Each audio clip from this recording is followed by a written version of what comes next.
The ancient sea lanes that knit the Indo-Pacific together have always been far more than merely water and wind. They are the arteries of global trade, conduits of diplomacy, and in recent years, an increasingly visible stage for military signaling. In the last weeks, those lanes have become a theater of tension, a delicate choreography of naval and aerial movements whose meaning resonates as powerfully as any diplomat's words. Across the wide expanse from the East China Sea to the waters off northern Luzon, warships and aircraft ply routes once treated as routine, but these are not ordinary transits. They are loaded with strategic weight at a moment when Beijing, Washington, Tokyo, and Manila are all recalibrating their security postures. Chinese naval task groups have been operating more visibly near Japan's southern island chain and beyond, movements that come amidst heightened allied military activity in the region. Analysts from Tokyo to Canberra have noted the increased presence of surface combatants well beyond traditional training zones, actions that neighbors and partners alike view through a lens shaped by recent crises and shifting threat perceptions. In early April, elements of China's People's Liberation Army Navy, including warships from its eastern fleets, conducted a series of maneuvers near Japanese waters. A formation of destroyers transited the Yonaguni-Iriomote waterway, a strait separating islands administered by Japan within Okinawa Prefecture, on their return from extended training in the Western Pacific.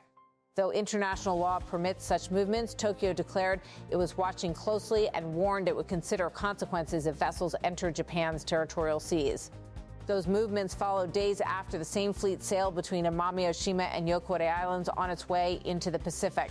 Reflecting a pattern of operations that extend Chinese naval reach eastward, the Eastern Theater Command, the PLA unit responsible for key maritime areas such as the East China Sea and the Taiwan Strait, described the activities as part of Farseas training and routine drills. One of the central questions for regional observers has been the meaning of these transits in a period marked by the greatest scale of allied military exercises in decades.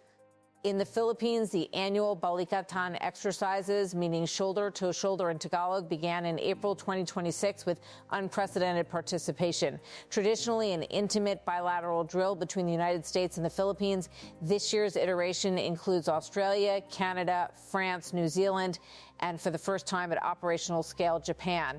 The alliance response is not merely ceremonial. With an estimated more than 17,000 troops involved, Balikatan 2026 has been described by U.S. and Philippine officials as the largest version of the annual exercises to date. It features live fire drills, amphibious operations, and scenarios meant to test interoperability among partner forces in conditions meant to mirror real-world contingencies. It extends beyond land forces to incorporate naval and air components in waters facing both the South China Sea and the Taiwan Strait. A significant part of the broader picture remains the Taiwan Strait itself, a narrow waterway that has become emblematic of the broader strategic contest. On 20 April 2026, Taiwan's Ministry of National Defense reported that the Chinese aircraft carrier Liaoning made a transit of the strait, the first such passage by a Chinese carrier since late the previous year.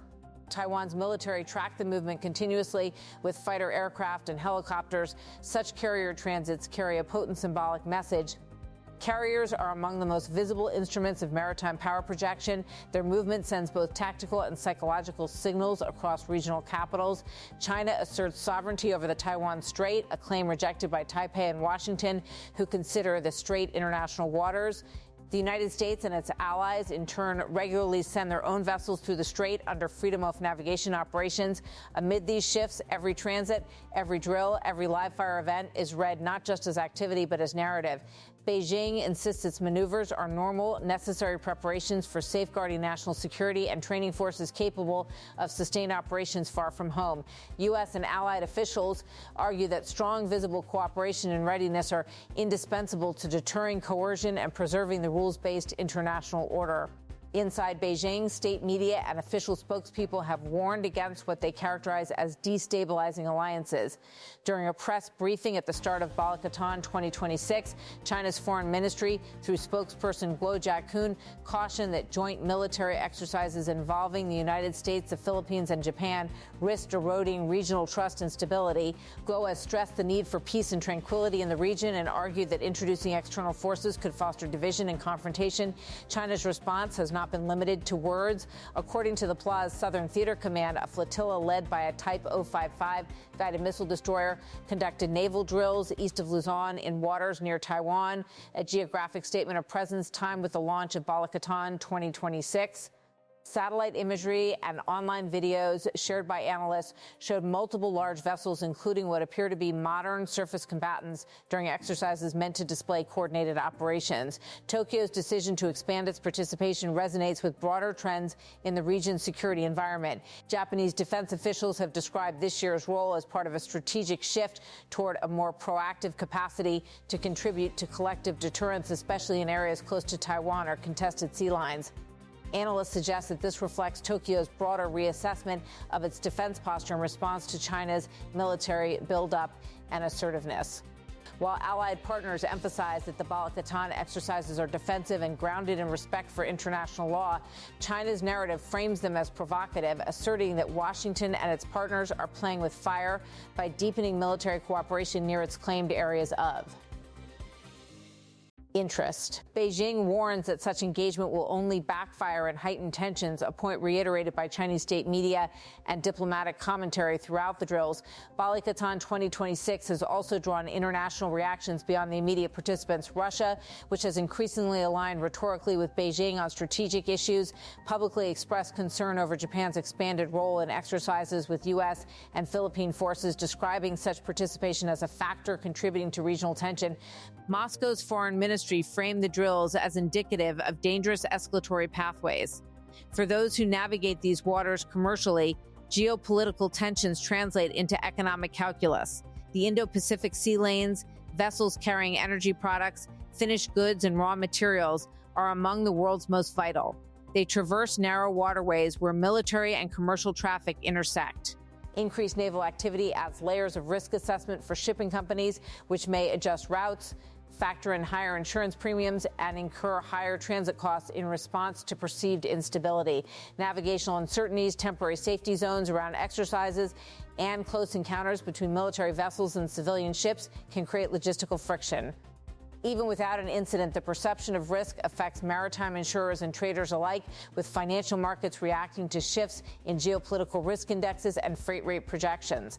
The diplomatic landscape is equally complex. Actions taken by one government reverberate through capitals around the region. What might be described in some quarters as routine military cooperation is interpreted elsewhere as strategic signaling or even escalation. Each side watches for signals of resolve or weakness, feeding narratives in domestic media and political discourse. Analysts have stressed that clarity, communication, and restraint are essential to prevent miscalculations at sea, where small mistakes can rapidly escalate into dangerous confrontations.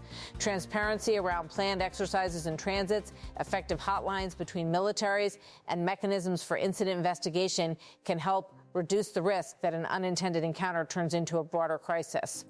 Yet these mechanisms are still uneven across the region. Crucially, the human dimension remains front and center. Sailors on watch in gray dawns, captains of commercial freighters threading their way through narrow straits, families in coastal towns, all are touched in palpable ways by decisions made in distant capitals.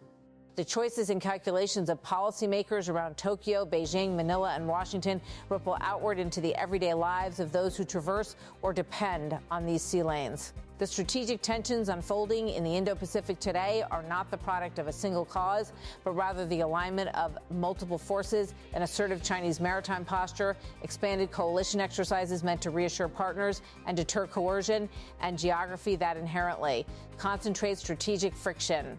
While conflict is not inevitable, the density of simultaneous military activity compresses decision timelines and magnifies the potential for misperception. In this environment, some voices argue that deterrence and dialogue are complementary, not contradictory. Robust defensive postures can coexist with robust communication channels that lower the odds that an accident spirals out of control.